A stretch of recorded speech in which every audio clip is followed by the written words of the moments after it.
So, hello guys. I-explain ko lang sa inyo danay ang tawag na, ang pulos sang mga sa codes. Sang codes kay I don't think you understand bala each code. So, I'll make an explanation. So, tangta i-snip the danay. New danay. Oh my god, no. Okay. New ay snip ka.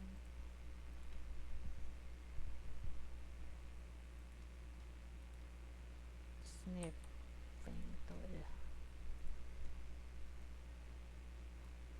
Alright, so let's start with this A, B, C, D, E, F, G, H. So they are called variables. All of them are variables. But they just represent different things. So the first one for A, this is for the server name. So this is the server name. So for SAMP or MySQL, default server name is localhost. Alright, and then next one is hashtag, or I mean $B. This one is for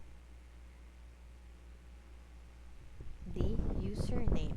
So default username for MySQL is root.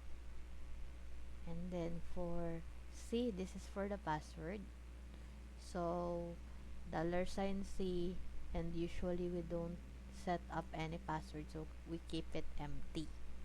The next one, $D, this is for the database name that you are creating. So it depends sa inyo kung anong database ang create nyo. Next one is the $E, which is the connection itself. So in order for you to create the connection here, you need to call this server name, si username, si password, kag si database, kag para ma-connect sila. Of course, since you already summoned or created a connection, we need to test out whether the connection is good. So we will use our if statement. So if si connection has connection error, then the resolution or the result will be connection failed. But since it's an if statement, what if nag-connect siya? So, kung nag-connect siya, then we will proceed to detect results after it's connected. So, we will first call on $F, which will serve as our query. So, the query for displaying is of course this select, in order to select a specific data. So, since we would like to display all of those all of those data inside our database, so we will call them one by one. This one is our first attribute, second attribute, third attribute, fourth attribute, and if you have many more, then you can call them and separate them through comma. And then since we already have called in each and every data, of course we will call our table name, which at this specific database, which I call sample. My table name is users, and I have 4 attributes. We have UID, uname, username, and password. And then our next stop is our $G, which is the result. So the result is the connection and the query if you combine them. So if si results hindi siya 0 or greater than 0 siya, then here's what will happen. So all of these codes will allow us to display the data one by one. So let's first start by creating our table header. So the table header, amo na siyang naara sa babaw, like ID, name, whatsoever. So ang arib lang sa babaw, this is the label sa table header.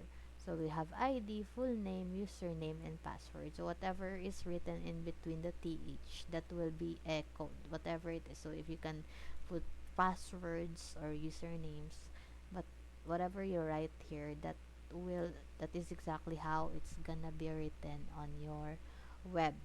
So since we will be echoing it as a form, a tabular form, so we call table, then table row. Since row, in a row mo na siya, si ID, RD, si full name, si username, kung si password. Diba sa table mo na. So, ang column mo na, ang row mo na. So, naka-row ni siya. So, ari si ID, RD, si full name, username, kag password. And then, next step is, since nag-if, while statement sa, so, while, si row, is $G, which is results maka-fetch sa data, then whatever, kung naka-fetch sa data, then it will be displayed like this through table rows and table data. So open ta danay table row and then table data and close it in quotations, and then so si $row ni siya. So sa row, ang first row sa pagka-fetch niya is si UID, and then amo na ding unang ID makita, and then next one is si uname, which is ang second data de, and so on and so forth, hasta mapuno na di ang imo nga table. Pero wala pa ni siya light kaya wala man ta design. And then i-close ta na ng close na siya kay PHP na, and then close the while statement, and then of course since nag-open table, we will close it. Else, di ba, if else na sa else, di ba, if num rows or si result is greater than 0, which means hindi siya empty, then ma-echo siya something.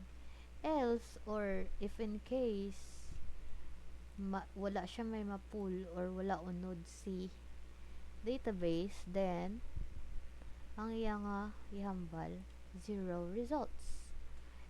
As simple as that. So